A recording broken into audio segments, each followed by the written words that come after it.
Salut les gars, c'est William, on se retrouve pour une nouvelle vidéo. Alors ça va être une vidéo complètement différente d'habitude. Alors je vais vous expliquer le contexte. Tout simplement, ce week-end, j'avais donc une brocante à côté de chez moi. Alors c'était plus un sorte de salon avec plein de professionnels qui vendaient plein de choses.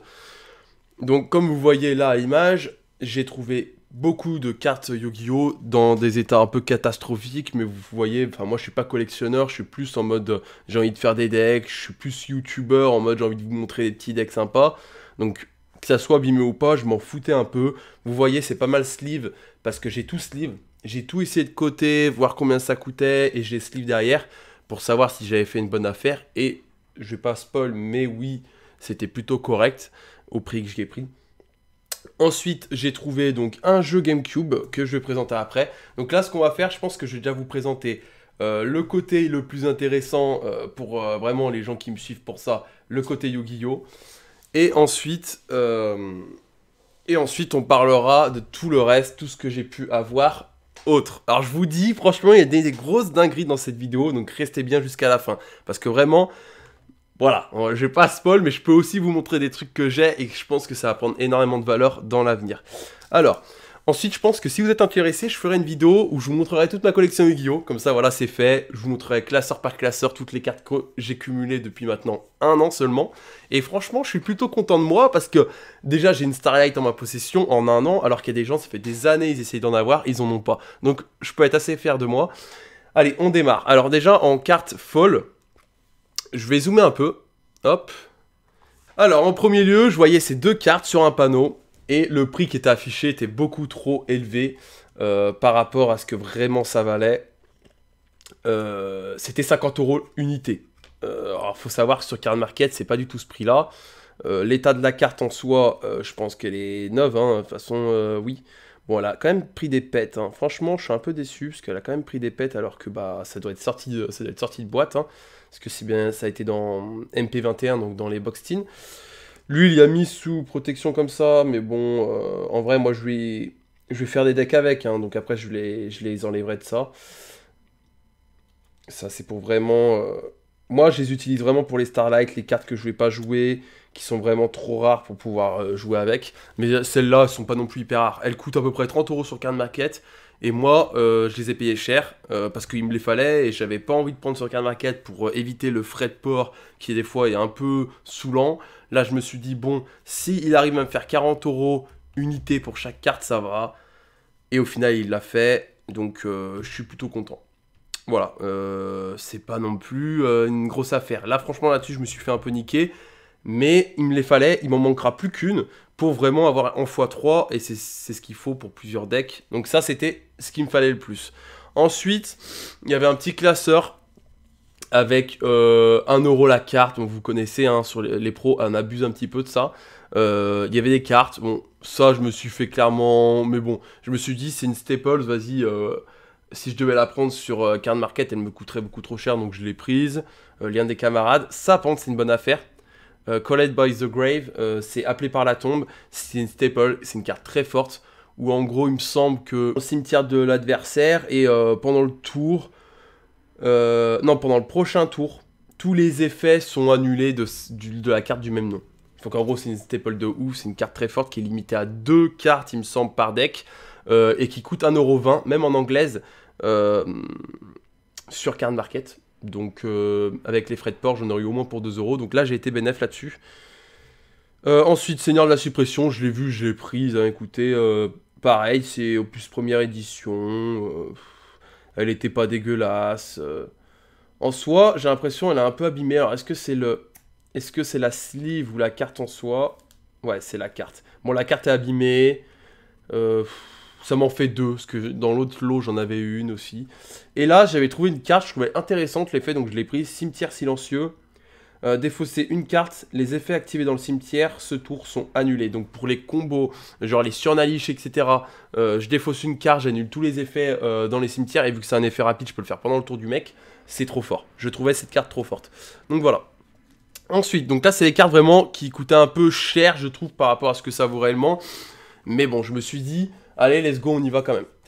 Alors ensuite, Donc j'ai fait une partie où j'ai mis de côté les cartes que j'ai cotées et qui valaient au moins minimum 1 euro. Donc c'est tout ça. Et il faut savoir que le lot là, de ces anciennes-là, j'ai payé 25 euros. Et là, j'ai déjà tout ça qui vaut minimum 1 euro sur Card Market. Et tout ça, ça vaut vers les 20 à 50 centimes, enfin les 2 à 50 centimes. Celles-là, je les ai pas encore cotées, parce que c'est des anglaises, des japonaises, elles sont complètement explosées. Et là, ça allait. Bon, je vais vous montrer vite fait un peu ce qu'il y avait dedans. Mais c'est des cartes quand même très anciennes, hein. Peut-être que vous allez en connaître certaines. Et vous voyez, c'est des cartes super anciennes, super abîmées. Mais je me dis, si je dois faire un jour un deck rétro, c'est des cartes qui peuvent être utiles pour justement ces decks-là. Et en plus, il y avait quand même des cartes vraiment, par exemple, des héros élémentaires que j'avais plus. Disparaître, des trucs comme ça. Des défusions, des refusions, des fissures. Voilà, des fissures abîmées, des renforts de l'armée qui sont des staples encore joués maintenant. Du Damarpi, Sage Fusion, du Ojama. Franchement, il y avait carrément un peu de tout, hein. Et je vais vous les montrer une par une, hein, parce qu'on a le temps dans cette vidéo, c'est une vidéo de chill. Là, pareil, je vais les... bon, là, en japonaise, hein, on la connaît, hein, celle-là, elle est forte. Enfin, elle est forte. Dans le temps, elle était forte. Là, c'est beaucoup de japonaises, à ce stade-là. Beaucoup de japonaises. Et après, là, on est sur des cartes complètement pétées, abîmées, anglaises... mais qui date au niveau de l'édition, on est sur des trucs, des fois c'est des dingueries, hein. Genre, franchement, hein, c'est des trucs hyper vieux, encore des fissures, ça, tu vois, on sait jamais, hein, on sait jamais si on fait des... Même cette carte là, ouais bon ça c'est en anglais, donc bon, ça fait un peu chier, mais voilà, il y avait plein de cartes comme ça, il y avait des trappes, des trucs... Je vais pas tout vous montrer, mais je vous remonte un petit peu des sleeves là que j'ai re-sleeve derrière. Je me suis dit, je vais éviter de les abîmer plus, même si c'est des communes, je vais leur mettre quand même des sleeves, au moins, leur état va pas s'aggraver, et puis, voilà, on sait jamais si ça peut rentrer dans des petits decks, des fois rétro, voilà, donc il y a beaucoup de cartes, full rétro, des bébés dragons que j'avais pas en français, enfin voilà, plein de trucs comme ça. Pour 25 euros, et franchement, j'ai, dans les cartes qui coûtaient vers les 2 centimes à 50 centimes, j'en avais plus de 200. Et dans les cartes qui coûtent plus d'1 euro, vous allez voir, j'en ai quand même au moins 30, plus de 30. Donc en fait, au final, je suis rentable. Parce que si je devais même les prendre sur Card Market, ça m'aurait fait beaucoup plus cher. Mais je vous montre du dragon millénaire complètement explosé, mais vous voyez, je l'avais pas en français. Montagne, du scientifique ésotérique... il y a pas mal de choses, hein. Mur labyrinthe, ça c'est pour aussi la nostalgie. Je voyais des cartes comme ça, changement de cœur. Le magicien de sombre, mais complètement explosé. Mais c'est pas grave, c'est juste pour le kiff, pour me dire que voilà, je l'avais avant et je l'ai maintenant. Ça coûte tout. Il y a des cartes comme ça, c'est qui vaut 2-3 euros, hein, celle-là. C'est sur des éditions tellement vieilles. Qu'est-ce qu'on a d'autre? On a du pot de cupidité que j'avais plus, je crois, en première édition. Du bibliothèque magique royale qu'on connaît bien. Enfin voilà, plein d'anciennes cartes. Ojama noir. Des trucs édition limitée, je me suis dit putain c'est cool, du chat sauveteur, du Monster Reborn, du fissure pas trop bien, enfin pas trop abîmé. Donc voilà, tout ça, et au final, attendez je compte, 1, 2, 3, 4, 5, 6, 7, 8, 9, 10, 11, 12, 13, 14, 15, 16, 17, 18, 19, 20, 21, 22, 23, 24, 25, 26, 27, 28, 29, 30, 31, 32, 33. Donc 33, là déjà je me fais 33 euros juste avec ces cartes là, sans compter les 200 autres cartes qui ont quand même une certaine valeur. Et que j'ai protégé, je protégerai aussi les autres, là, même si c'est des japonaises et tout, on sait jamais. On va commencer par le truc qui hype, mais il y a encore mieux après, donc restez bien jusqu'à la fin. En premier lieu, j'ai acheté une GameCube chez un monsieur. Je vais dézoomer un peu. Ok. J'ai acheté une GameCube blanche, assez bon état, à 90 euros. Avec tous les chargeurs, enfin tout ce qu'il faut, tous les branchements d'origine. La memory card, elle n'y était pas, j'ai dû retourner pour aller en acheter une, parce que j'avais complètement oublié que ça se marchait avec memory cards pour enregistrer les jeux. Et on avait donc Rayman, enfin il y avait Rayman 3, c'est l'un des premiers jeux de mon enfance. Quand j'ai commencé à avoir mon ordinateur, c'est l'un des premiers jeux auxquels j'ai joué sur PC.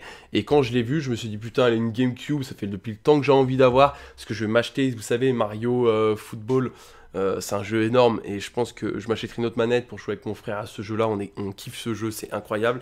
Et donc je pense pour faire des petites parties avec mon frère, des fois on se fera ça. Donc voilà, avec manette, plus les branchements et tout, 90 €. J'ai acheté le memory cards, 10 €. Donc ça fait déjà 100 €. C'est à peu près ça, j'ai vu sur internet, c'est à peu près dans ces prix-là. Elle marche super, pas de problème. J'ai testé Rayman 3, ça marche bien, ça sauvegarde bien. Je l'ai eu pour 20 € le jeu. Ça, c'est un peu cher, mais bon, sur internet, c'est à peu près les mêmes prix. J'aurais pu plus négocier, mais vu que je suis arrivé en premier, parce que je voulais vraiment choper les trucs les plus intéressants, bon, au début de brocante, ils vont pas vous vendre ça, ils vont pas vous les donner. Et ensuite, j'ai fait une petite dinguerie. J'ai trouvé une Game Boy Advance SP chez le même monsieur, mais au début je l'avais pas vu.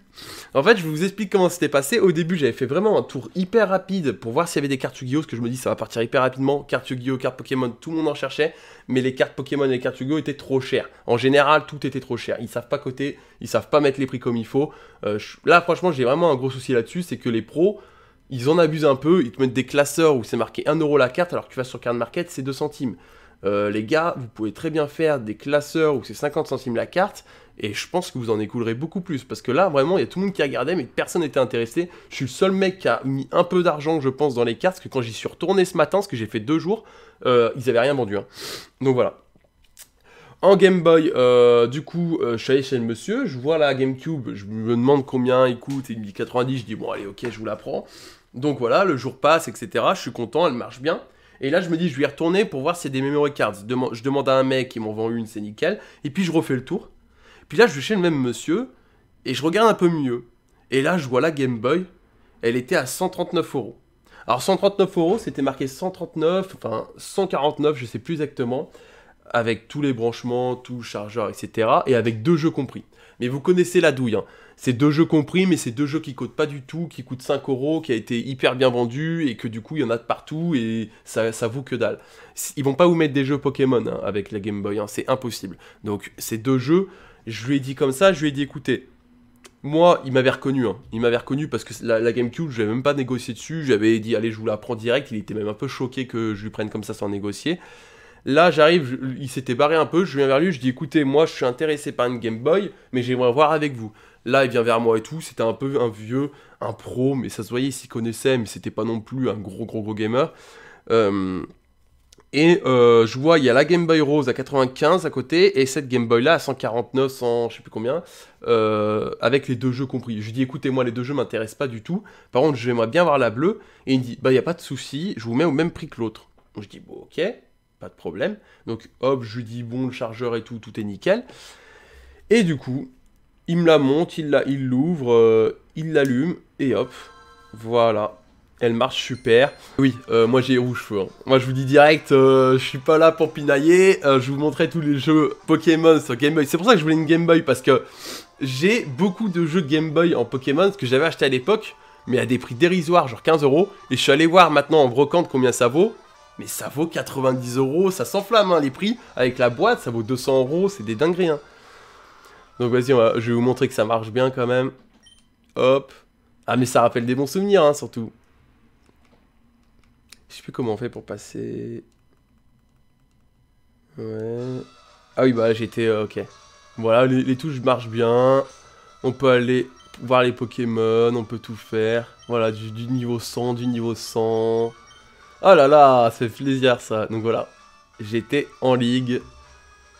Mais ça fait plaisir quoi, enfin ça marche et c'est top. Et puis il n'y avait pas de problème quoi, le chargeur marche bien et tout. Donc voilà, après elle est un peu abîmée, hein, elle peut rayer et tout, mais c'est normal, c'est très vieux ça. Donc voilà, avec le jeu Rouge-Feu, je vais vous montrer tous les jeux que j'ai en Pokémon. Donc ça j'y ai pas acheté, hein, ça j'y avais déjà. J'ai l'émeraude. Et l'émeraude par contre la pile interne est cassée. Alors du coup, pour tous les trucs avec l'horloge, etc., eh ben, je peux pas avoir certains Pokémon dedans. Par contre, les Vert-Feuille et Rouge-Feu marchent parfaitement, et l'émeraude marche, mais c'est la pile interne qui ne marche plus. Mais voilà, en vrai, là, franchement, rien que sur ça, je suis content. Il y en a beaucoup là qui seraient très heureux d'avoir ça. Hein. Je vous jure, ça c'est des trucs de collection, plus tard ça va valoir une fortune. Hein. S'il y a la hype Pokémon qui continue à y être, ces deux jeux qui sont encore sur la première génération, donc ceux-là on peut avoir des Dracofeu, etc. Celui-là c'est un jeu aussi extraordinaire et moi faut pas le sous-coter. Mais ces deux jeux-là, Vert-Feu et Rouge-Feu, putain que ça va coter. Hein. Ça vaut déjà 90€ unité. Ça vaut à peu près 100€ avec le chargeur, mais je pense que ça va prendre beaucoup plus de valeur. La GameCube aussi, ça va prendre en valeur. Les cartes Yu-Gi-Oh, ça prend en valeur. Donc vous voyez, je commence un petit peu à investir là-dedans, parce que bon, il y a beaucoup de gens qui veulent investir dans la crypto, etc.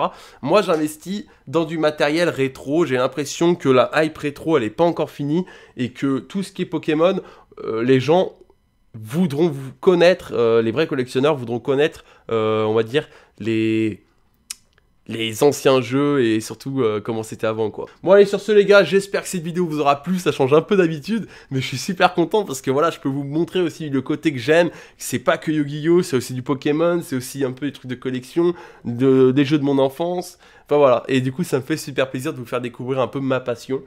Bon allez, sur ce les gars, j'espère que cette vidéo vous aura plu. On s'abonne, parce qu'il y aura des fois peut-être des vidéos comme ça, si je trouve des brocantes autour de chez moi.